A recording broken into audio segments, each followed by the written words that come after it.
안녕하세요, 하이프입니다. 현재 비트업 갤러리아 지점을 운영하고 있고 회원분들에게 매일 차트 분석과 매매법 교육을 하던 차에 아예 교육 내용을 영상으로 만들면 더 회원분들께 유용할 것 같아서 이번 영상을 만들게 되었습니다. 너무나도 많은 초보분들이 아무것도 모른 채로 매매에 임하시는데 이 영상에서 다룰 내용은 나만의 매매 원칙을 만드는 반복문 중 그 첫 번째, 보조지표 설정으로 전체적인 차트의 추세를 읽을 수 있는 매매 원칙을 수립하기입니다. 이 영상은 FX 마진 거래, 암호화폐 거래, 주식 거래, 해외 선물 등 모든 차트를 이용한 거래에 적용할 수 있으니까 반드시 숙지해 주시기 바랍니다. 제가 이미 블로그와 오픈카톡 등을 통해서 교육한 지표들은 이보다 훨씬 더 많지만 오늘은 그중 가장 기본인 세 가지 지표에 대해서 가르쳐 드리겠습니다. 이것만 배우셔도 잘 숙지하시면 승률 65%에서 70% 정도 가져가실 수 있습니다. 많은 초보분들이 오로지 캔들만 보고 거래를 하시는데요. FX 마진 거래뿐만 아니라 그 어떤 차트 거래를 하신다 하더라도 절대로 캔들만 보고 매매해서는 안 됩니다. 캔들 자체는 엄밀히 따지자면 과거의 시가, 저가, 고가, 종가를 다 한데 모아놓은 기록에 불과합니다. 그렇기 때문에 캔들만으로는 다른 투자들의 심리를 파악할 수 없습니다. 그럼 투자들의 심리를 어디서 파악할 수 있느냐? 바로 보조지표입니다. 왜냐하면 이 보조지표들에는 매매자들의 심리가 반영되어 있기 때문입니다. 다른 투자들의 심리를 파악하기 위해서는 반드시 보조지표의 활용이 필요하고 그 보조지표로 정확한 원칙을 고수하며 매매하면 좋은 승률을 얻을 수 있습니다. 그리고 제가 진짜 강조해서 말씀드리는데 리딩방 다 의미 없습니다. 이건 2분 또는 5분, 뭐 10분까지도 지원하는 거래소가 있죠. 근데 그 시간 뒤에 차트가 시가에 비해 상방, 하방 중 어디를 먼저 터치할지 맞추는 단 두 가지 옵션밖에 없는 바이너리 옵션 거래입니다. 오로지 50대 50 확률만 존재합니다. 보조지표를 통한 차트 분석으로는 앞으로의 전체적인 방향성을 예측할 수 있을 뿐이지 2분 뒤에 시가가 얼마에 형성되어서 어디 방향으로 튈지는 오로지 50대 50 동전 뒤집기 확률 게임입니다. 그래서 예를 들어 상승 추세를 읽었다고 하더라도 양봉, 음봉이 섞여서 전체 추세가 올라가기 때문에 리딩방에 계시는 전문가라는 분들도 그 전체 추세를 읽다 뿐이지 바로 2분 뒤 어떻게 복마감할지까지는 완벽하게 예측할 수가 없습니다. 그건 지금 이 강의를 하고 있는 저조차도 완벽한 예측은 불가능합니다. 애초에 시가부터 예측할 수가 없는데 리딩이 무슨 의미가 있겠습니까? 내 돈인데 남이 하라는 대로 그대로 따라가고 싶으십니까? 그래서 잘 되면 운 좋은 거지만 안 되면 누구에게 따지시겠습니까? 아무도 책임 안 져줍니다. 나를 책임지는 건 나 자신이지 남이 아무도 책임져 주지 않습니다. 그렇기 때문에 본인이 차트를 보면서 추세를 읽는 능력을 기르고 자기만의 매매 원칙을 정해야 합니다. 그래서 제가 이제부터 자기만의 매매 원칙을 정하는 아주 기본적인 지표들을 설명드리겠습니다. 전문가 분들도 모두 이 지표 보고 방향성을 예측한 뒤에 그 방향성 안에서 50대 50 확률 싸움을 하는 겁니다. 그렇게 해야 확률 싸움에서 우위를 점할 수가 있습니다. 먼저 본인이 이용하는 마진거래 사이트에 접속합니다. 저는 비트업을 사용하니까 비트업 기준으로 보겠습니다. 지표는 어느 차트에서나 다 먹히기 때문에 본인이 사용하시는 거래소에서도 똑같이 불러오시면 됩니다. 외환 차트를 보시는 분들은 다른 증권사 차트를 이용하시거나 비트코인 차트를 보시는 분들은 그 거래소에서 지원하는 차트를 보시거나 하시면 됩니다. 하지만 지표를 지원하지 않는 거래소라면 절대로 그 사이트 이용하지 마세요. 저도 예전에 다른 사이트에서 처음 시작을 했었는데 갑자기 지표를 지원하지 않아서 이 비트업으로 이동하게 되었습니다. 지표를 지원하지 않는 거래소는 무조건 쓰레기 거래소이기 때문에 절대로 사용하지 마시기 바랍니다. 아직 사용하시는 거래소가 없으시거나 이동을 희망 중이시라면 저희 비트업 갤러리아점을 한번 이용해보세요. 현재 5만원 지원금 이벤트를 비롯해서 저희 지점만의 1대1 차트 교육, 픽 공유 등 다양한 혜택들이 있으니까 많은 문의 부탁드립니다. 차트 교육 말고도 매매법부터 정말 다양한 것들을 제공해드리고 있습니다. 지점 코드는 갤러리아 지점입니다. 가장 먼저 살펴볼 지표는 볼린저 밴드입니다. 볼린저 밴드는 캔들 위아래로 밴드가 형성되어서 올라가고 내려갈 수 있는 범위를 알 수 있게 해주는 지표입니다. 먼저 공식을 보시자면 볼린저 밴드 상단을 터치하면 하방으로 내려가는 매도 타이밍, 볼린저 밴드 하단을 터치하면 상방으로 올라가는 매수 타이밍. 근데 이건 추세가 강할 때는 적용이 되지 않고 박스권에서 위아래로 횡보 시에 되게 유용한 지표입니다. 추세가 강할 때는 이 밴드의 넓이가 넓어지는데 그만큼 더 올라가거나 더 내려갈 수 있다는 걸 보여주는 그런 구간이고요. 그리고 볼린저 밴드 가운데 중앙값 선이 지지 또는 저항선이 됩니다. 이건 바로 다음에 실제 차트 예시를 보면서 제가 설명을 드리겠습니다. 먼저 캔들 색상부터 설정을 하겠습니다. 이건 이제 아직 지표를 설정하지 않은 그냥 캔들만 있는 차트예요. 이 설정 버튼을 누르시면 이렇게 설정창이 나오는데, 기본색이 원래 차트의 기본색은 이 비트업 같은 경우에 매수가 초록색 그리고 매도가 빨간색으로 표시되어 있습니다. 하지만 저는 상승을 빨간색, 하락을 파란색으로 설정하는 게 개인적으로 좋아하는 설정이라서 이렇게 설정하는 거니까 이건 개인 취향에 따라서 설정하시면 됩니다. 이제 이 지표 버튼을 누르시면 지표 창이 나오는데, 여기서 볼린저 밴드를 검색하십니다. 또는 알파벳 B로 검색하셔도 볼린저 밴드가 나옵니다. 그 다음 이제 밴드의 색상을 설정하겠습니다. 볼린저 밴드의 기본색은 파란색인데 저는 하락 캔들 색이 파란색이라서 밴드와 색상이 겹쳐가지고 보기 가독성이 좀 안 좋아서 밴드 색상을 다르게 초록색으로 설정을 하였습니다. 그래서 이렇게 이 하락 캔들과 구분이 되죠. 그리고 기본 설정 버튼을 누르시면 이제 기본 설정으로 사용이라는 기능이 있는데, 이걸 누르시면 이 제가 설정한 이 색깔이 저장이 됩니다. 이 설정이 그대로 저장이 되어서 다음에 지표를 불러와도 이게 색깔이 그대로 이게 적용이 되니까 꼭 잊지 마시고 자기의 설정을 저장해 주시기 바랍니다. 그 다음에 차트 예시를 직접 보시겠습니다. 차트 예시를 보시면 처음 말씀드린 대로 밴드 하단을 터치했을 시 상승, 밴드 상방을 터치했을 시 하락을 보실 수 있습니다. 그리고 빨간색의 이 중앙색, 중앙값 선에서 이 지지와 저항을 보실 수 있는데, 여기 보시면 이제 양봉이 저항선을 뚫었죠. 저항선을 뚫고 다시 내려오면서 여기가 지지가 되면서 이렇게 올라가게 됩니다. 그리고 다시 내려오다가도 여기서 다시 지지가 돼서 올라가고 있죠. 하지만 모든 상황에서 이렇게 되는 건 아니고, 박스권 횡보, 즉 밴드 안에서 계속 왔다 갔다 할 때 높은 확률로 적용됩니다. 이렇게 박스 안에서 왔다 갔다 할 때 높은 확률로 적용되고, 적용이 잘 되지 않는 구간도 예시로 보여드리겠습니다. 이 차트를 보시면 계속 하락하는 차트죠. 이렇게 추세가 강하게 하락하고 있는 이런 차트들, 이런 차트들은 밴드에 닿든 말든 상관없이 계속 아래로 내려갑니다. 반대로 이렇게 상향 추세가 강한 차트는 밴드의 위에 상방을 닿든 말든 계속 올라갑니다.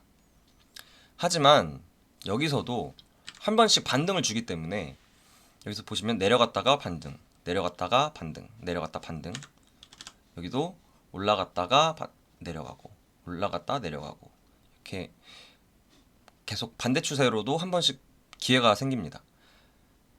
그러니까 강하게 내려가거나 올라가는 구간에서도 한 번씩 반등을 주기 때문에 이때 적절하게 사용하시면 한 번씩 반대 추세로도 실현 기회를 잡으실 수 있습니다. 다음 설명드릴 지표는 MACD라는 이동평균 수렴 확산지수라는 의미의 지표입니다. 공식을 보시면 MACD 선이 시그널 선을 교차하여 위로 올라가면 골든 크로스 매수 타이밍, 반대의 경우는 데드 크로스 매도 타이밍. 이 지표는 전체적인 추세를 읽는 지표로서 좀 후행하는 지표입니다. 그래서 박스권 내에 횡보할 때 즉각적으로 반응을 하는 지표로서는 적절하지 못합니다. 대신 전체적인 추세를 따르는 매매를 할 때 승률이 매우 높습니다.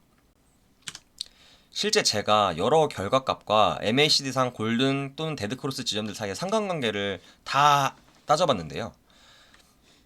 MACD 골든 크로스 구간 동안 매수만 했을 시 승률 68.75%, 반대로 데드 크로스 때 매도만 했을 시 승률 74%를 기록했었습니다. 그래서 초보자분들 중에 나는 아무것도 모르겠고 그냥 하나로만 추세 따라가겠다 하시는 분들은 그냥 MACD만 보시고 골든 왔을 때 매수만, 데드 왔을 때 매도만 하셔도 수익을 어느 정도 보실 수 있습니다. 꽤 높은 승률이죠. 여기서는 55% 이상의 승률만 계속 유지를 한다면 그날 하루를 수익권으로 마감하실 수 있기 때문에 승률 68%, 74% 이런 승률이라면 그날은 무조건 수익이십니다. 그럼 이제 지표 설정을 알려드릴게요. 지표를 누르신 다음에 MACD를 검색하시면 딱 하나 나옵니다.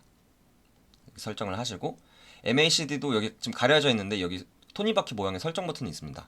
그걸 누르시면 이렇게 색상 설정이 나옵니다. MACD 기본 설정은 매수를 가리키는 MACD 선이 파란색, 시그널 선이 빨간색으로 되어 있는데요. 저는 아까도 말씀드렸다시피 빨간색을 매수 색깔로 생각하고 파란색을 매도 색깔로 생각하기 때문에 색깔을 바꿔주었습니다. 이것 또한 여러분들이 편한 대로 색상을 설정하신 뒤에 아까처럼 기본 설정을 누르셔서 기본 설정으로 사용 체크를 하셔서 저장을 하시면 다음에도 이대로 불러와집니다. 실제 차트로 예시를 보여드릴게요.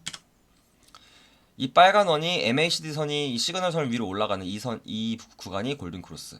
반대로 시그널 선이 MACD 선 위로 올라가는 이 구간이 데드 크로스. 한눈에 보셔도 이 골든 크로스 동안은 양봉이 더 많고 올라가는 상향 추세고, 데드 크로스 때는 음봉이 더 많아서 내려가는 하향 추세인 것을 보실 수 있습니다.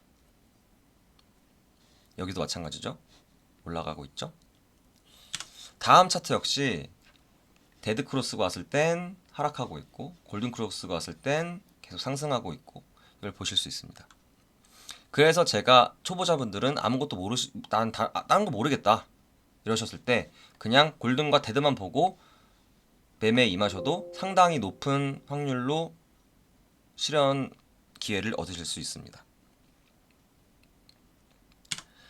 다음은 이제 마지막으로 제가 알려드릴 가장 기본 지표인데요. RSI라는 상대적 강도 지수 지표입니다. RSI는 상대적으로 매수 또는 매도 중 어디 쪽에서 강도가 더 크게 발생하는지 보여주는 지표이고요. RSI 14일 기준으로 30 이하는 과매도 구간, 70 이상은 과매수 구간이라고 말을 합니다. 과매수 구간은 매수가 과열된 구간으로 결국 이익 실현이 터져나와서 매도로 전환되는 구간을 말하고요. 반대로 과매도 구간은 매도가 너무 과열된 구간으로 저점이라는 인식 때문에 매수가 이제 쌓이는 구간을 말합니다. 그러니까 과매수 구간에는 매도로 바뀌는 추세가 될 거고요. 과매도 구간에는 매수로 전환되는 그런 구간이 됩니다. 그런 사람들의 심리를 이용한 지표라고 보시면 되겠습니다. 공식은 과매수 구간 진입 시 초반에는 매수, 후반에는 매도. 과매도 구간 진입 시 초반에는 매도, 후반에는 매수. 직접 차트를 보실게요. 일단 지표 누르셔서 RSI를 검색하시면 상대 강도 지수 이걸 선택을 하시고요.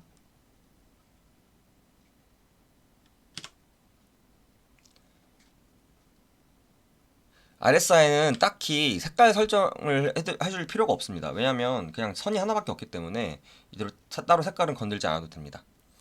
기본값은 14일치의 데이터를 기준으로 값을 산출을 하는데 이게 가장 보편적인 설정이니까 이것 또한 건들지 않겠습니다. 만약 이것을 건들고 싶으시면 여기 이 설정 누르신 다음에 인풋을 들어가시면 날짜를 그보다 많이 또는 적게로 설정이 가능하신데 웬만하면 그냥 14일 기준으로 두시기를 권장합니다. 실전 차트를 보시겠습니다. 실전 차트에서 보시면 아까 제가 말씀드렸던 이 과매도 구간이 왔죠? 30 이하는 과매도 구간. 이 과매도 구간 초반 땐 매도, 후반 때는 매수라고 제가 말씀드렸습니다. 과매도 구간 초반 때 매도 찍히고 있죠? 그리고 후반 때는 매수. 왜 이렇게 되느냐? 과매도 구간 초반 때 오면 이제 사람들이 공포심에 다 팔아야겠다라고 생각을 합니다. 그래서 과매도 구간 초반 때는 매도세가 쌓이게 됩니다. 그러다가 어느 정도 과매도 구간이 끝나간다 싶으면 이제 많이 팔았다 사람들이 이제 저점이다 라고 인식을 해서 다시 매수가 붙게 됩니다.